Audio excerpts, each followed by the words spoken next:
Hi folks, I'm Alan Watt and this is Cutting Through the Matrix on September the 7th, 2014. It's amazing how, when it comes to giving a blurb, 1,000 things will happen that day. None pleasant, mind you, and you have to go out and deal with like fixing old junk vehicles and that kind of thing. That's what I do, at least. It's amazing what comes along here and the things you have to cope with. Because we're dealing really with not as junk that's sold to us, even when it's brand new junk, but old junk as well, as I am. Because everybody's idea of poverty is rather relative, isn't it? Some people who can't build their third house would say that they're in poverty. Other folk are hunting for jobs and or even working at some job, but they also have the same idea that. And this is from emails I get too from a lot of people who are genuine in their circumstances. But it's amazing to see how they judge poverty because of all their latest cell phones and all their latest apps and all the rest of it and all the things that people seem to think that they must have today. I don't have a cell phone and I don't have TV either for that matter, or cable or anything else. All I have, and I wouldn't have that if it wasn't necessary, is the satellite and so on for what I'm doing here and talking to you. I wouldn't even be touching a computer, in fact, because it's not a help, it's a hindrance. It's a virtual reality designed to alter you and keep you occupied endlessly by other people's ideas of what you should believe or think or have as what you think is entertainment, but in actual fact is always propaganda embedded all through it. In fact, it's amazing to me how the people who gobble up all these cop movies and now it's all terrorist movies, internal terrorist movies, and they gobble it up and always give you the good-looking young guy who's got a wee bit chip in his shoulder, and he's tough as nails, of course. But they like that because that's a stereotype which turn on the young females. They use the same technique from the James Dean onwards for the singers, the pouting thing, the kind of angry little young guy look. But somehow that appeals to especially young women, and maybe a lot older ones as well. The bad boy, you see, they like bad boys. So, and of course, with all these terrorist movies, it's the same thing. The guy who's got a chip in his shoulder and they're always ready to fire him is always the one. He's only the one for the job, you see, when the crisis comes along and he has to deal with it. And that's how they're all made. It's a standard formula in stacks of movies, you see. And if you believed in the movies, it would certainly, which most folk do, unfortunately, today, then their idea of the world around them is very, very scary. Because that which turns them on, this segment, is meant to also put them in a state of almost sheer panic, but also to make you subservient to the SWAT teams and the militarization of the police. And that's what I'm going to touch on tonight, because I had no idea what to talk about tonight, because I really have been fixing a junker vehicle, even all through the night and most of the day as well. But here's really a story that most people are neglecting altogether. They go into the causes, and some of them aren't even touch on the social problems, especially in the US, but now in Britain and elsewhere too, through mass immigration and the crime that came in with it too. I can remember many, many years ago, for instance, in Britain, many years ago, there were big howls and protests at the time from the fake Labour Party, which was really almost communist. And actually, it was communist when the top party members were. And that got exposed many years later, of course. But they were card-carrying members of the Communist Party who were sworn to overthrow the Western systems completely. Which always made me wonder how on earth they could possibly not ban it in the first place, ban communism, simply straight out ban it.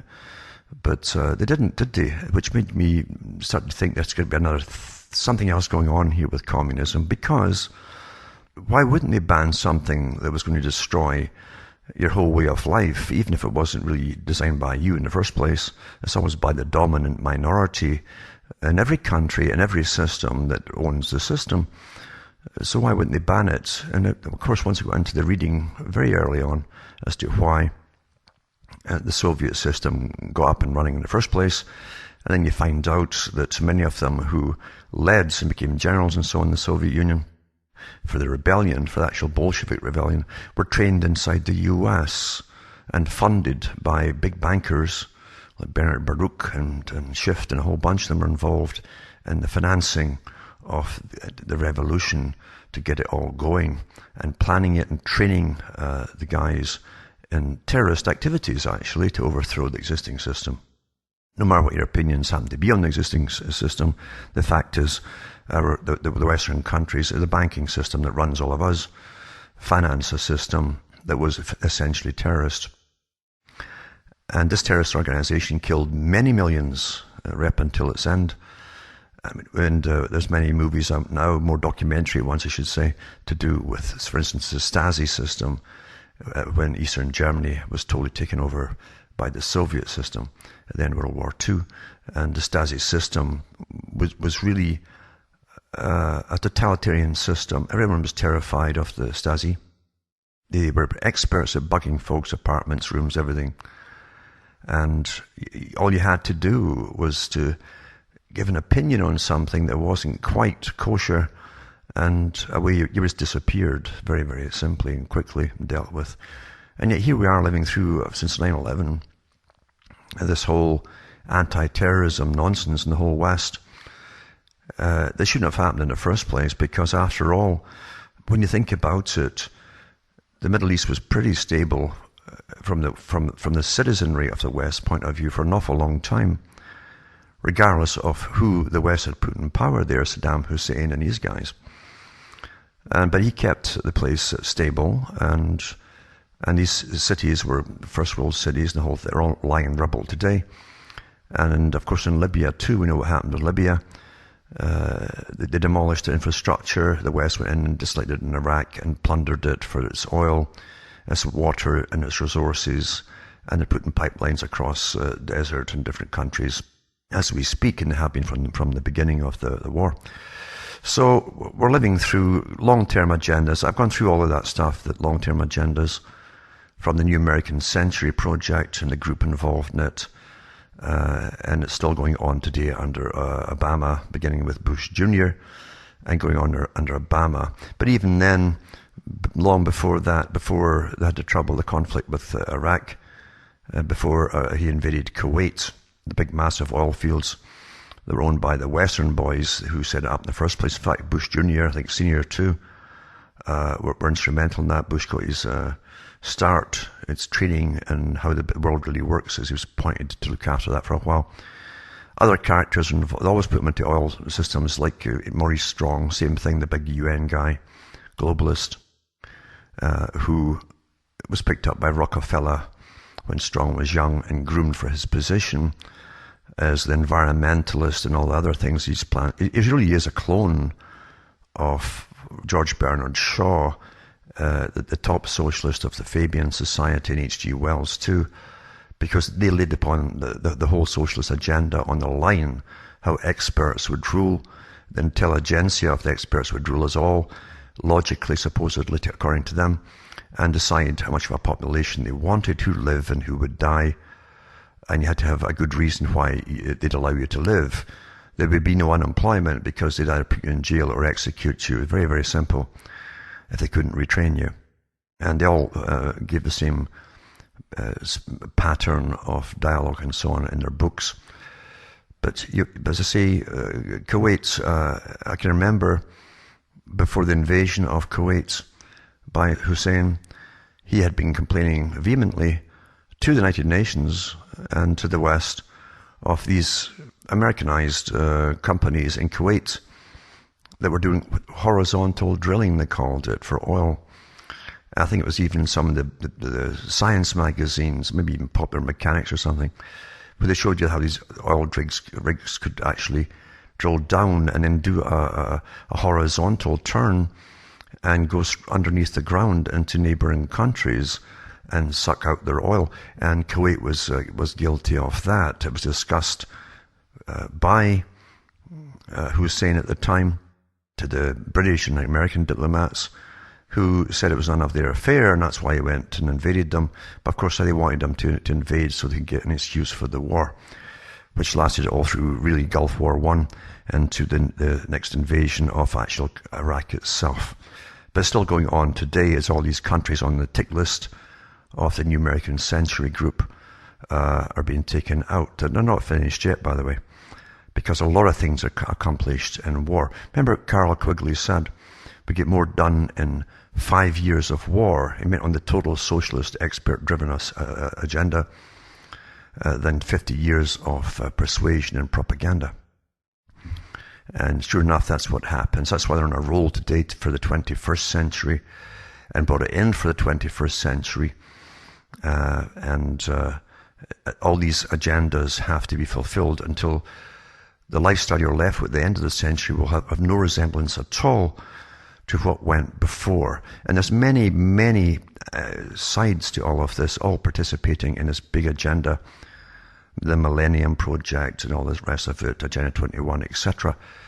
And I heard one far con man, a supposed lefty, an environmentalist who's funded and got a great salary by the big foundations, just the other night, in fact, on a late night radio talk, going through his usual lies about promoting the biofuels, and all they have to do is program existing cars' computers in a certain fashion to allow it to use this biofuel, which is very high in the content of really an alcohol-based fuel, basically alcohol fuel. They call it ethanol, which is an ethyl alcohol. Basically, this stuff runs so hot that the American manufacturers of autos just recently had to admit it's burning out the engines much, much faster. It's the small engines manufacturers across the world have been complaining for years about it. As they keep adding it, according to UN treaty, the percentage is going up all the time in your regular gasoline. And apart from giving you a lot less miles to gallon, and being heavily subsidized too by your tax money, by the way, as government throws it at these projects. That's how they make it, at the moment, reasonable, as they call it. Once they have them all running on this stuff, then they'll take all the subsidies off, as you well know. But this stuff literally burns the pistons, the aluminum pistons, in the engines.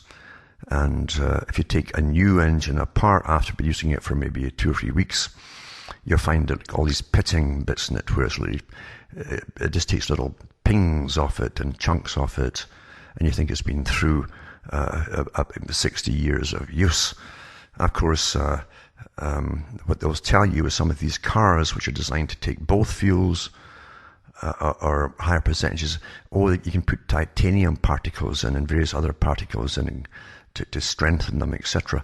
But as I say, it runs so hot that it causes the engines simply can't cope with it. It'll burn them out much, much faster.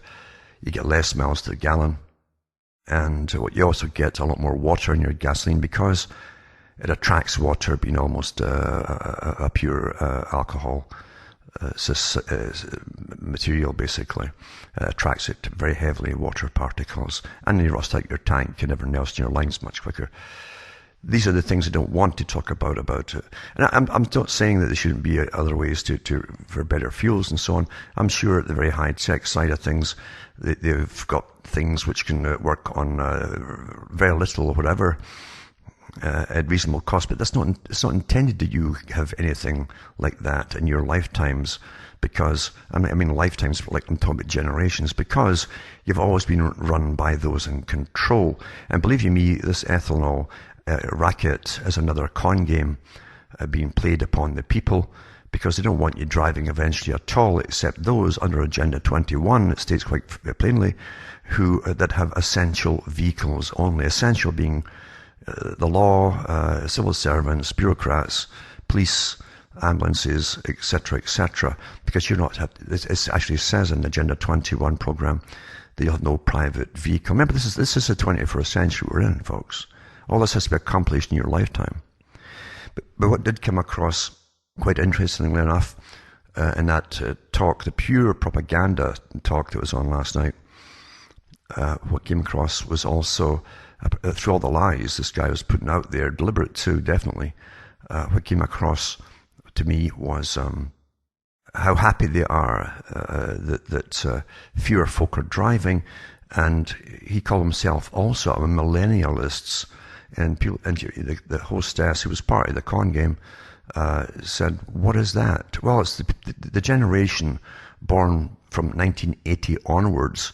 And then she chipped in, the host, and she says, they've had less brainwashing. That's what they're all for this. Rather than say, no, well, actually, they've had more brainwashing, obviously, to be all for this, to save the planet. We're all used like stupid guinea pigs. I mean stupid ones, because guinea pigs and rats and so on are anything but stupid. We're stupider because we can only be fooled by words and pictures, symbology, in other words. A picture is a symbol. Moving pictures are simply symbols all strung together. And you can show horror stories and terrify youngsters at school to make them go along with any agenda that you want. It's quite simple.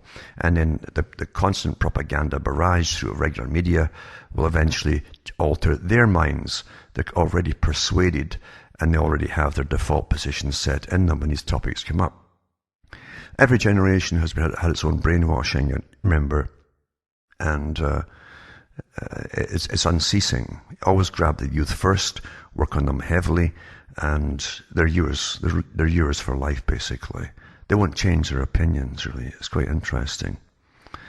I listened to another radio guest, not last night before, I think it was, or the night before that, and he talked about the studies into people's ideologies. He never touched on how they got to their ideologies, what programmed them to become to these things. But he did go through the usual thing, because they're always doing studies to see how different generations have different opinions. Because what they're really doing for all these studies is to find out if the really heavy indoctrination to a generation born, say, in the 1980s and the 90s and so on, are vastly different, if their propaganda is working or not. That's really why they do these incredibly detailed, ongoing studies. And it is working, unfortunately. It is working, because that's why you can't talk to, say, younger folk on different things that have already had their Pavlovian training, and the topics come up, they hear anything negative, they switch off, walk away, and they get reset to their default position, like a computer. And that's what they call it, by the way, in neuroscience, is default positions for humans. Now, on another topic, getting back to what I said at the beginning, we've got militarization through all of society since 9/11.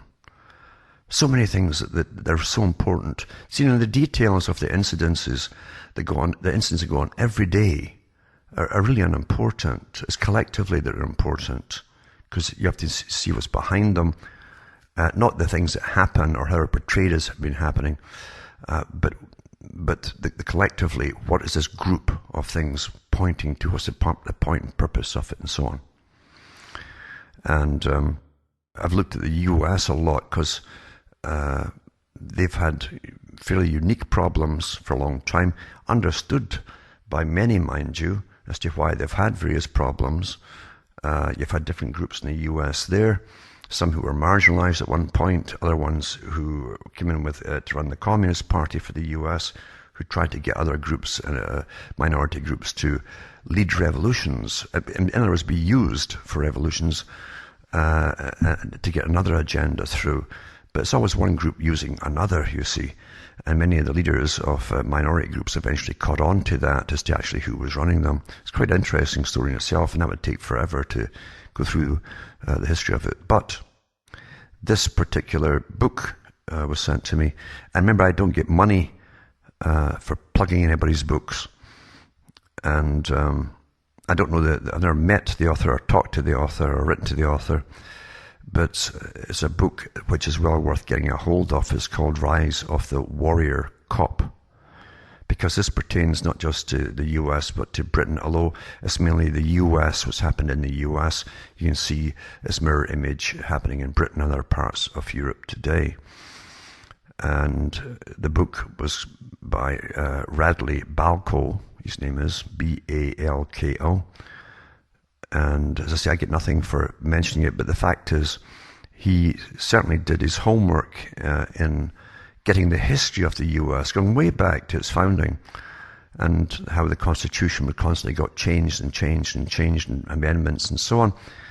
And I've often meant to talk about that because I've noticed different houses of Congress coming in with the agendas on the table, and they had to change the Constitution. And how they do it is by reinterpreting the Constitution, or the part that they want to put forward.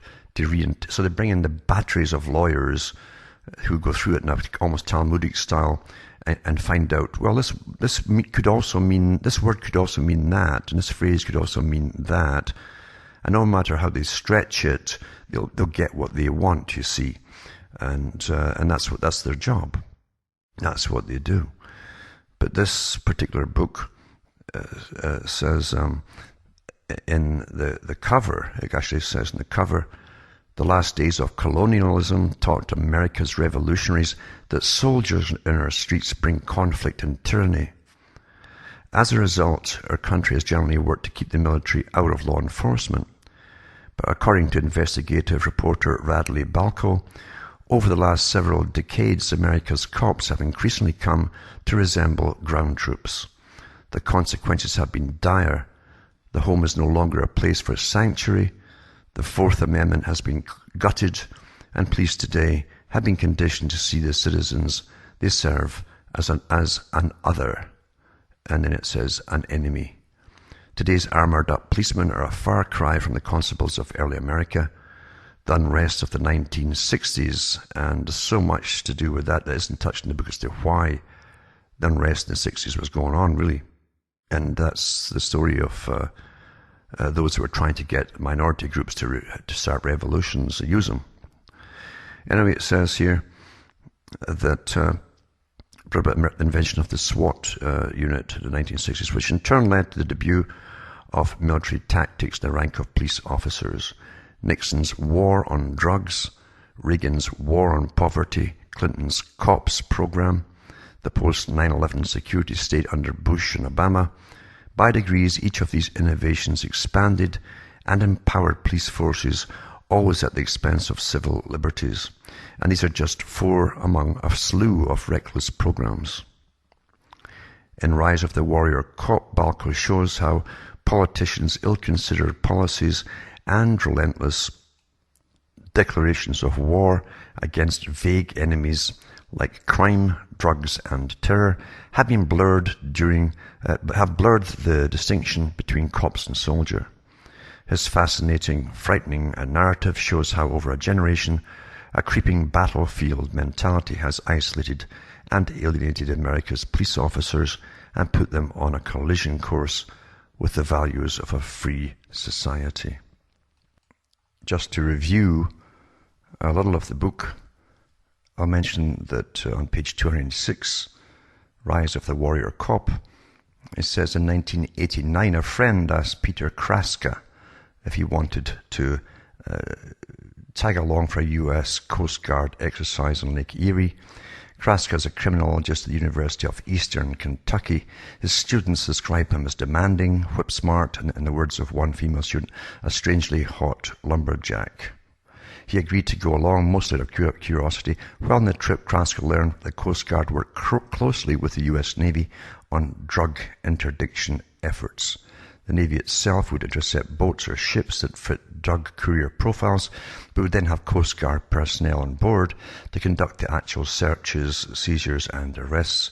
One Coast Guard officer flatly admitted to Kraska that the procedure was a way of getting around the Navy's policy prohibiting its personnel from participating in civil police actions. Kraska was both alarmed and intrigued. The experience started him down a road of scholarship focused on examining the ways in which the U.S. military was increasingly being drawn into enforcing drug laws.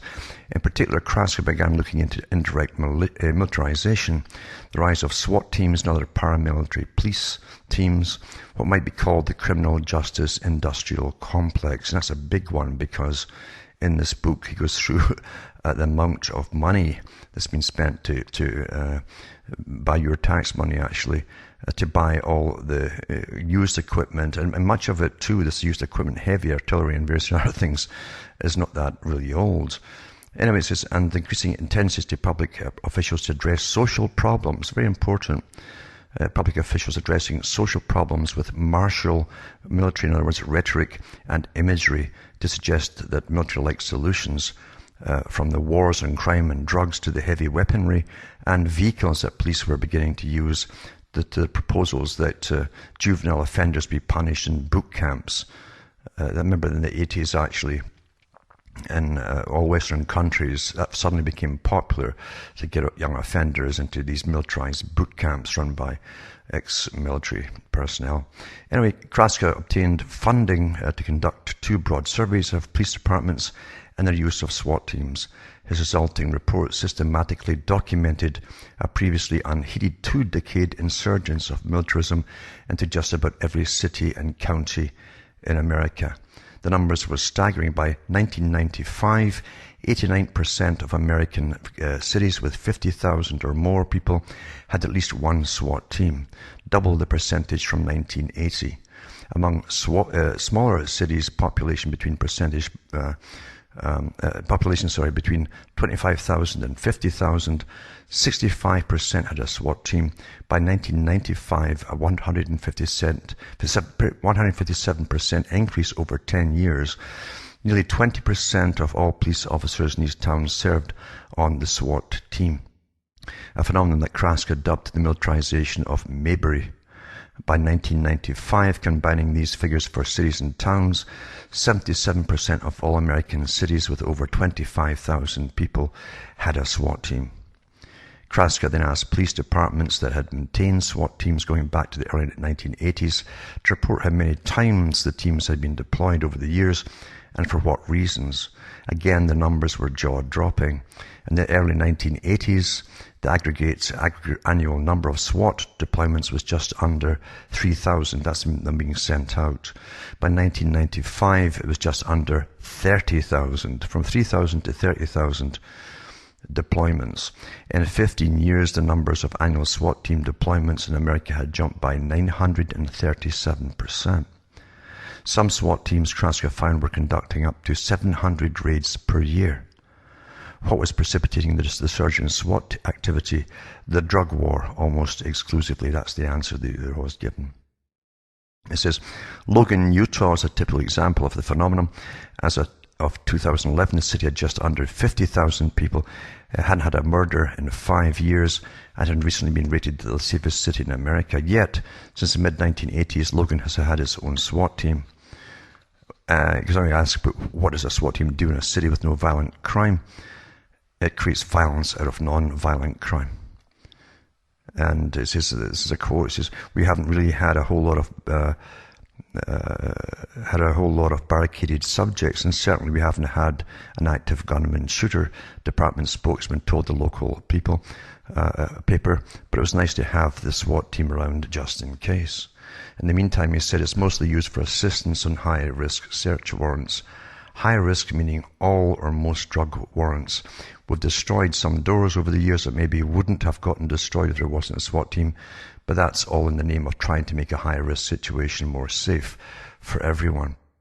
Some 43% of the police departments in Kraska's survey told them they'd used active duty military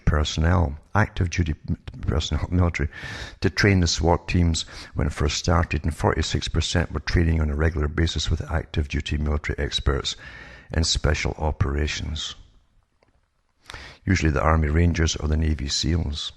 This was the goal of the joint task forces set up during the Bush administration to encourage cooperation between local police, federal police, and the military in order to foster a battlefield approach to drug enforcement. In a follow-up interview, one department SWAT commander told Kraska, we've had special forces folks who've come right out of the jungles of Central and South America. These guys get into the real SHIT. All branches of military service are involved in providing training to law enforcement. All branches of military. U.S. Marshals act as liaisons between the police and military to set up the training, or go-between. We've had teams of Navy SEALs and Army Rangers come here and teach us everything. We just have to use our judgment, exclude the information like, at this point we bring in the mortars and blow the place up. They exclude that kind of information to the press, you see. And by the way, this is quite an amazing book because they go through the fact that they actually do have the mortar bombs, for God's sake, which are used on battlefields, and much, much, much, much more, of course. But this is a fantastic book because it goes into the history, as I say, of the chipping away of rights over centuries. They talk about the castle doctrine that came from England, that was held up for an awful long time. And the castle doctrine was the man's home is his castle. It didn't matter how humble it was. And how for centuries, even local sheriff, if he had have lots of information to even go up and knock on that door to serve any kind of warrant. And they had to knock first and produce the evidence, and they had to give, by the way, the person, the resident, time to get to that door, plenty of time, and open that door for them. They didn't come in and just use a battering ram automatically, and they had to show the evidence, tell them that and all the rest of it, and go through the procedure and how they whittled that down. But the US had the same doctrine. And it was interesting that I've mentioned the Rockefeller so many times, Nelson Rockefeller and others, who were really pushing for all this system back in the 60s to be brought into the US of militarization and the war on drugs especially. And he wanted the no-knock law that would do away with the castle doctrine. And he put a bill forward and they followed that, and I think New York State initially, other ones copied it until it became just normal. They simply come up with a battering ram and smash through and go through the windows and everything like the military does, you see. And this book is very, very precise. Lots of quotations, lots of information from the military to cooperating with the police constantly. How they're brought in as advisors, supposedly, when they supply them with special battlefield equipment for a particular task. That's what they do abroad when they say that the US has sent advisors over. Technically, they're not supposedly involved in the killing and shooting, but they're right on the battlefield, they're doing it too. Of course they are. Now, getting back to this book here, and continuing from that last quote, it says the commander added that he had received a letter from a 4-star general expressing concern about the sort of training the department was getting. Back in the 1850s, the Cushing Doctrine had allowed federal marshals to summon U.S. troops to enforce domestic law. More than 100 years after the controversial policy was repealed by the Posse Comitatus Act, federal marshals were now soliciting elite U.S. military personnel again, not to enforce domestic law themselves, but to teach civilian police officers how to enforce the law as if they were in the military. He then goes on to say, the author that is, perhaps most disturbing was Kraska's finding that these paramilitary police teams and aggressive tactics were increasingly being used even for regular patrols. By 1997, 20% of the departments he surveyed used SWAT teams or similar units for patrol, mostly in poor high-crime areas. This was an increase of 257% since 1989. SWAT proponents argued that all of this build-up was in response to a real problem. After all, violent crime had soared in the 1980s and early 1990s, but the SWAT teams weren't generally responding to violent crime. They were usually serving drug warrants. When Kraska and colleague Louis Kubelis compared changes in violent crime rates to changes in the US SWAT teams in the jurisdictions they surveyed, they found that only 6.63% of the rise of SWAT deployments could be explained by the rising crime rate. What they've done really is criminalized a lot of and changed their procedures in order to use the SWAT teams. You understand? If you create SWAT, I don't care what kind of bureaucracy or government officialdom it is, if you create it, it will always expand its powers to justify its existence. That's the nature of technique, and technique is through every bureaucracy and governmental department there happens to be. They never start and finish where they were supposed to start or finish, for that matter. They continue, they grow, they expand their powers to show how they're important. Once they're on the gravy train, more cash getting thrown at them and lots of high salaries getting paid at the top, etc. They must then have to justify their positions by making themselves appear more necessary, you see. Now, back then, as it says this about Kraska's findings of his investigation, his findings prompted a surge of media interest in the phenomenon of police militarization. The New York Times, Washington Post, Boston Globe, National Journal, and ABC News all covered Kraska's study and also ran their own investigation into the issue, but nothing really changed. Politicians and policymakers didn't seem to notice, or if they did, they didn't much care. Actually, what it is they've all been given the word from the top that this is the way it's to be. That's how things really work, folks. If you think the politicians are really independent and so on. There's a lot more to it than that. But it says, what exactly did all this media attention accomplish? It's not quite clear. It resulted in no fame, no money, and no appreciable difference in the phenomenon itself. Of course, that wasn't Kraska's fault. Congress, state legislators, and other politicians either weren't paying attention or just didn't find the reports particularly troubling. As I say, the word obviously came from the top. This was coming up, all planned for the 21st century, folks. It says, in fact, the phenomenon only continued to pick up momentum. The year before Kraska's reports were published, Congress had passed the National Defense Authorization Security Act of 1997, the biennial bill to fund the Pentagon. One provision in the bill created what is now usually called the 1033 program, named for the section of U.S. code assigned to it. The provision established the Law Enforcement Support Program, an agency headquartered in Fort Belvoir, Virginia. Its mission was to further grease the pipeline through which hardcore military gear flows to civilian police agencies.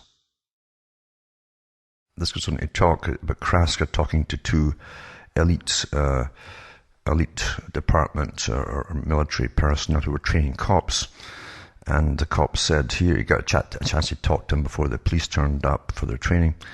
And these elite members of the present armed forces, active members in other words, said that this is going on all over, the proliferation of SWAT teams, it says. This is the elite member of the military talking. One of them said, we serve an arrest warrant to some crack dealer with a 38, that's a pistol, with a full armor, the right SHIT, and training you can kick ass and have fun. The other trainer jumped in and says, most of these guys just like to play war, meaning the cops and so on. They get a rush out of search and destroy missions. Now, search and destroy missions, that's the term they're using to go into the different neighborhoods in the US. Search and destroy, which you use in warfare, instead of the bullshit they normally do, he says. The excitement says, when the trainings arrive, all active duty cops, either on a SWAT team or soon to be, Kraska described what he saw. But the thing is, they're getting a kick out of it. You see, they're getting a high. They may join, it blends in with all the movies that they're getting brainwashed with and grown up with too.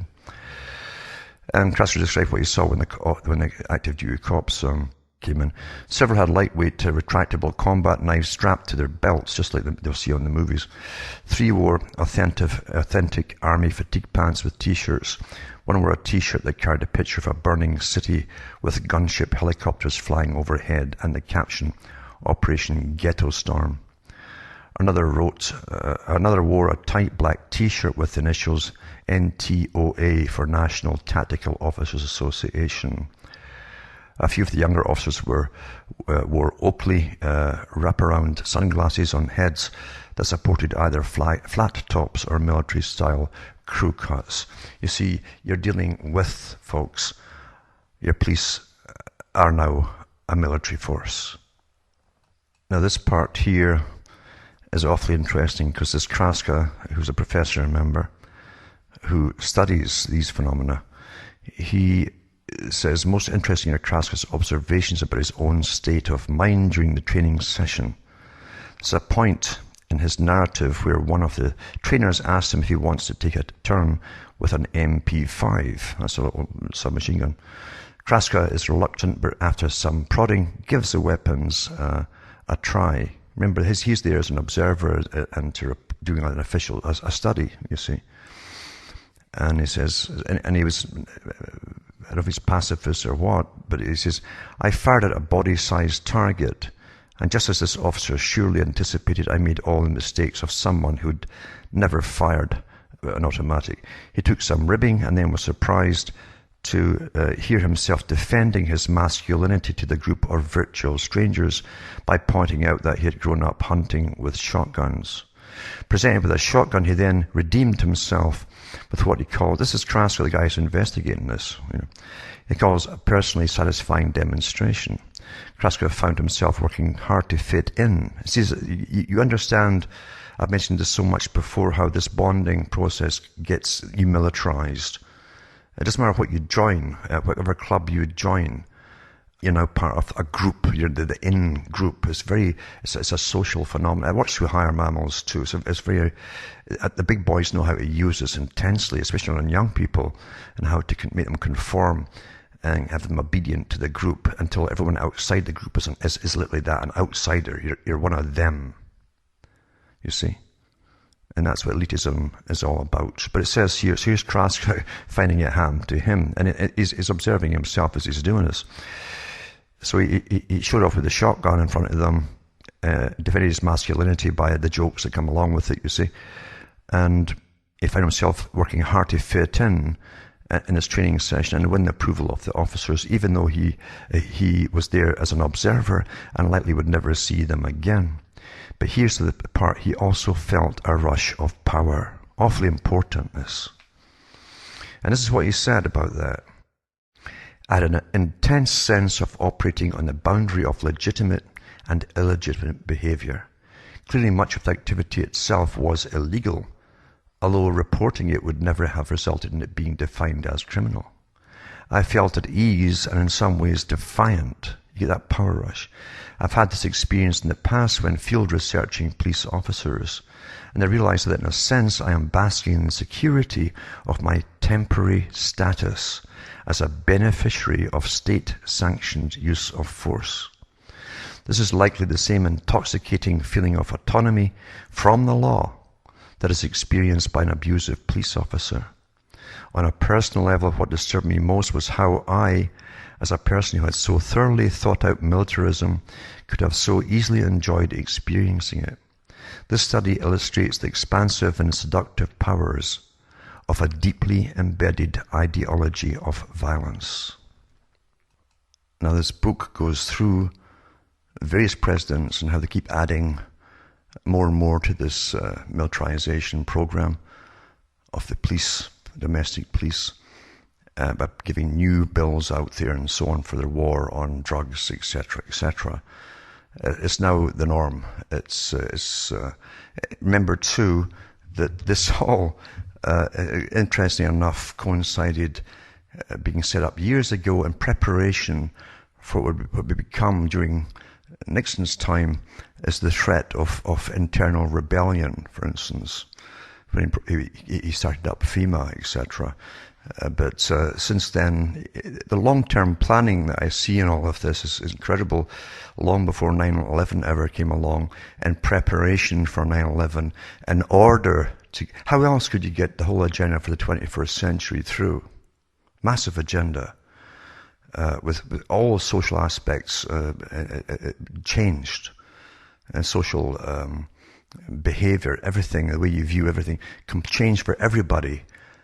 In every aspect, even the earnings and so on, what you're here for, and down to wellness supplanting your own personal financial income. How well do you feel? Well, I'm sleeping on the streets, but my wellness is pretty good, doctor. Austerity, all these things, you see, you could never ram it all through without lots of preparation mentally, on people, indoctrination, massive environment thing. There's too many of you, all breathing out CO2, eating meat, blah, blah, blah, and all the usual things we've been going on with since the days of H.G. Wells and the Fabian Society. It's an ongoing program. But again, too, you have to get internal mechanisms in for this total control as well, and training up people to simply obey, obey, obey, and be very afraid and obey, or we'll kill you. Because a lot of people have that mentality now in the States. They're terrified of the cops. Now, I've mentioned before too, they wanted a military mindset for a generation to grow up to become either soldiers for perpetual war, which we're in today, we've been in for a long time now, by giving them the video games that were specifically designed and done programs. Go into the archive section at cuttingthroughthematrix.com. And you'll find talks I've given about these programs. I said it long ago, to militarize the mindset of children and dehumanize them to an extent, and dehumanize the figures on the screen that would be the enemy. There's always the enemy in all these games, but these games were designed by the military. I've read the articles from the mainstream and from even the manufacturers of them, of the games. And the incredibly ongoing studies that survey the people who are growing up with these games and how they view life and how they are desensitized to killing. You see, they're desensitized to that. You combine that with this countless movies on, there's terrorists within. Here comes the one, whoever the one happens to be for the movie. They can deal with it all and kill all the bad guys. And youngsters want to be on board with the winners. The winners are those with the black outfits who have government authority, and no one gives bullshit to the winners, you see. They're tough guys, even if they're little wimps in reality. They're now tough guys with that outfit on, carrying the big stick, which is now the big machine gun. And that's a sad state of affairs, but it was done deliberately, because also needed the same mindset to go straight into the military, and it fitted perfectly well from Gulf War I into the invasion of Iraq. That was the whole generation on the video games, already preconditioned and desensitized to killing, as we've seen from different clips that have come out from gunships shooting down from a distance, where even the victims can't even see this gunship. And blowing up and shooting up reporters and everything else. And the language they're using is language they would use out of playing a video game when they're killing real people. As I say, this book goes through programs like COPS, C-O-P-S, put by Clinton when he was in. It says that the Congress rarely makes federal funding contingent on states passing a particular law or policy. Think speed limits or drunk driving laws tied to federal highway funding. And that's what you think it goes for, right? It's much more difficult to how a police department puts a big federal grant to work in day-to-day operations. And so the cops program threw billions of dollars at police departments under the pretense of hiring what they said was community policing, basically friendly officers and so on. This is little league game. In other words, that's what you think. They'd be cops at little league games, just a friendly cop. And many police agencies were actually using the money that were given to militarize. That was always the agenda, obviously, because they can't do it without permission from the top, to militarize under the guise of putting out friendly cops on the street. Money was going to military. One of the first to notice that this was going on in Portland was journalist Paul Richmond. The unfortunate truth about community policing as it's currently being implemented is that it's anything but community-based. He wrote in 1997 an article for alternative newspapers PDXS. Instead, he wrote, in Portland, the grants have resulted in increased militarization of the police force. Richmond also found in Portland that, ironically or perhaps not, a federal program touted as a way to encourage local police to get more involved with local communities was actually federalizing local law enforcement. And that's an important part of it too. At the same time Clinton was pushing cops, the administration and Democrats in Congress were pushing policies like troops to cops bills, management training programs for police agencies based on federal models of policing, and a bill that would allow local police departments to fund community policing programs with asset forfeiture money obtained through the Justice Department's equitable sharing program. That's what they call it when they steal folks' money. The program that allows local police departments to ignore state forfeiture laws by teaming up with the federal government. It's fascinating what really is a form of corruption going on. But really, what is corrupt when a government can do it and they make it simply legal for them to do by passing certain laws with nice, fancy, passive-sounding names, isn't it? Anyway, Richmond found that while the overall cops to citizens ratio fell in the early 1990s, in Portland between 1989 and 94, the number of officers in the city's tactical operations department jumped from 2 to 56. The 2 officers in charge of the city's tactical teams had formerly been in charge of the city's Department of Community Policing. Richmond also obtained a copy of the city's Community Policing Strategic Plan, passed by the city around 1994. Among the plan's objectives was to increase the police department's involvement with the federal ATF and the Oregon National Guard. It included implementing at a local level Clinton's One Strike and You're Out plan for drug use in public housing, which allowed for raids on public housing tenants, followed by their possible eviction based on no more than an anonymous tip. Richmond was alarmed that so many progressives in the city were embracing the community policing plan based on little more than its pleasant-sounding name, and that it was coming from a Democratic administration in Washington and administered by a progressive city government. The devil was in the details, and no one had bothered to look at the details. Well, it isn't just that you don't bother to look. You won't know, unfortunately, a lot of folk who did look until you see what they've said as opposed to what you actually witness yourselves when you see the SWAT teams on the streets and things like that with the various armoured vehicles and heavy-duty military gear, and etc. That's the thing. It's done by deception. And you'll find that most of these darn things always are. That's the way it really works in real life, folks. I really have done a lot of study as to why people keep voting. As I said too, the other night I heard a guy talking about the surveys on why people make decisions and have their beliefs and will believe in them till they die, regardless of all subsequent evidence that's come out in their lifetime to the contrary of what they're actually believing. And they'll always vote this way or vote that way, always. And strangely enough, what's really interesting, one of the definitions of madness is doing the same thing over and over again, expecting a different result. Exactly the same thing. It's like trying to add the same sequence of numbers up, expecting a different result. But they keep doing it and keep voting, and because they've always done it that way, and they'll vote for the same party over and over with its usual promises of some kind of future utopia, whatever it happens to be, that never happens to materialize. It's quite interesting. Politics is just a game of deception, and the deception is to keep the people so passive as you watch a whole way of life that you're used to, which wasn't natural to begin with, believe you me. Every dominant the same dominant minority in every era literally shapes your belief systems and your behavior to suit themselves at the top. And when they change that behavior and authorize the change of behavior and promote that change of behavior, you got to ask why. As I say, I can remember when I was young watching the BBC, it's all you could get at that time, promoting all these supposed rock stars, and they were having interviews on the television. Remember, everybody at the BBC at that time, everybody there had worked at Eton. You had to work at Eton to get into it. It's part of government. It was involved with MI5, all the rest of it.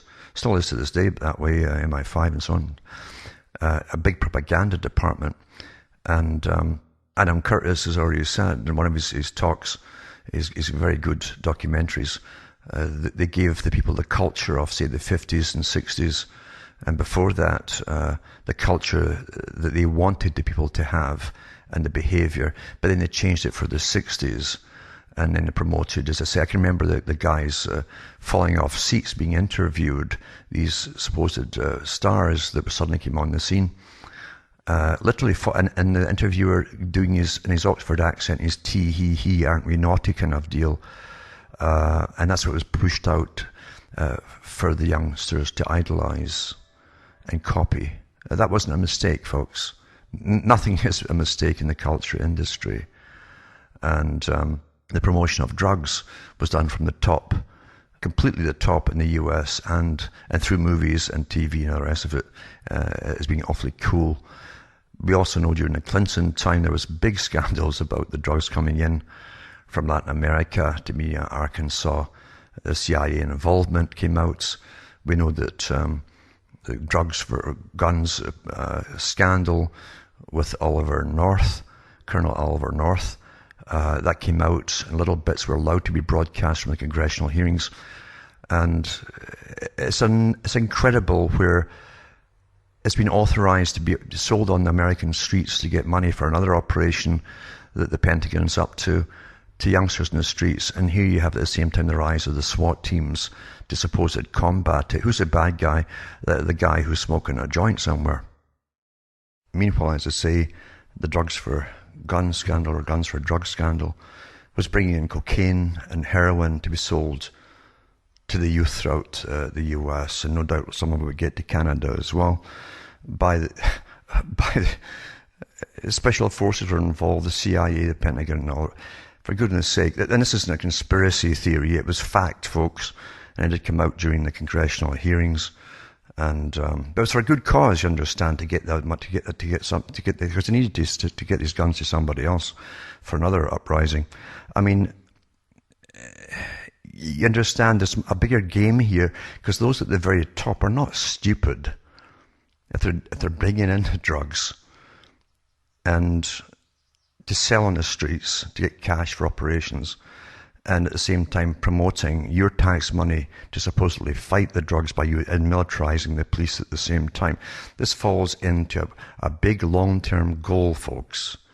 And you're living in the days of the grand finale of this goal, obviously, under the war on terror. War on drugs, war on this, war on terror, all these supposed wars. Government cannot have internal wars on anything. That's the bottom line. But you take it so casually. The war on smoking.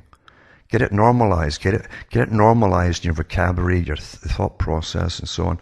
And then you bring it into war on this until it's simply war on crime. And then what happens with crime? They keep adding new dimensions and re-evaluating what is criminal and what is not criminal, etc., etc. And if this goes on, you know where it will lead to eventually. You're in the Stasi system right now, where the police, everybody's combined now, eavesdropping on everything you do and say, and Twitter and think, etc. They know your opinions and everything. They've got you all filed and categorized, your personality profiles, everything about you updated all the time. And do you remember the war for freedom? The freedom war for Iraq? The Iraqi freedom war, they call it, when they invaded Iraqi freedom. Everything's Orwellian doublespeak, folks, with polite names like freedom. It's better than Iraqi invasion, isn't it? So, you think you're living in reality? Do you really, really want to persist in believing you're living in reality? And you think because they give you a computer that they can monitor everything you do on, you can fight it with the computer? Do you really believe that, folks? Remember, I've read the history of the military using the computer long before they gave it to you, and they had discussions for years about giving it to you, not because they'd eventually have to, but because they wanted you to have the darn thing. How else could they have total surveillance on everybody? And I've gone through the psychological testing they've done on you. They understand you forwards, backwards, upside down, you name it. They know you completely. And for like Rockefeller and many others have said the same thing. They don't have to force something on you. They can make you give up all your rights because there's certain benefits you can get. Oh, it's so easy. It's so easy. Yeah, I can do this and it's so easy. It's better than doing this or that or using money. I can swipe my phone. So easy. If that's the case, it's goodbye humanity as we know it. All getting ready for the next phase, where the so-called millennialists will come in with a Millennium Project, which is Agenda 21, and your life is going to be ordered from birth to death if they decide that you should be born in the first place, or you should mate, your parents should mate, or even be parents, just mate with this person, authorized mating for procreation. Well, sorry to harp on, folks, but as I say, I've been dealing with junkers all, and by the way, junk, but I don't mean drugs. I'm talking about vehicles, old darn vehicles, things like that. And I don't get peace to do with much else these days. Everything's a real struggle, incredible struggle, and I couldn't even begin to tell you what I have to do here. I couldn't even begin. It's that bad. Anyway, I hope you get something out of this, and this book is well worth getting a hold of. As I say, I don't get any money for promoting any book whatsoever, and but the history in this book and the statistics and all the studies that he's done, and quoting other official surveys and so on, it's just astonishing. And it's one thing I should mention too, as part of these bills, I've read the articles years ago on the air that put so much money into trying to recruit directly from guys coming out of the military into police forces. So you already have them battlefield ready, basically. And this is what you have to do. It's quite something, folks. And even the picture cover on this book is something. The Rise of the Warrior Cop, the militarization of America's police forces. It's like looking like, and I knew, by the way, I've made a reference to this at the time, it's exactly like something out of Star Wars, where you see these faceless humanoids, basically. And one was white, one I think was another color, and they're the good guys, and here's the bad guys, and they've got this body armor all over them. The reason that they're faceless is because they are not individuals. That's the impression. See, when you're uniform, you're not singular. The personal identity is gone. It's a force, you see. It's coming at you like a horde of viruses or bacterium or whatever. That's the impression to terrify you. And that's what has been brought on deliberately. It doesn't happen by happenstance. It doesn't happen by individual departments saying we want more cash to do this. We want to be like the guys on TV and in the movies. It's not just that. It all comes from the top, folks, because they have big agendas. Always have big agendas. And that's the nature of the beast. We're on one agenda. It encompasses many aspects of, in fact, all aspects of your life, your thought, your behavior, even down to your personal opinions. It's all given to you, folks. So, from Hamish myself, from Ontario, Canada, which is the only day it hasn't rained since the last, the snow melted. It's good night to me. Your God or your gods go with you.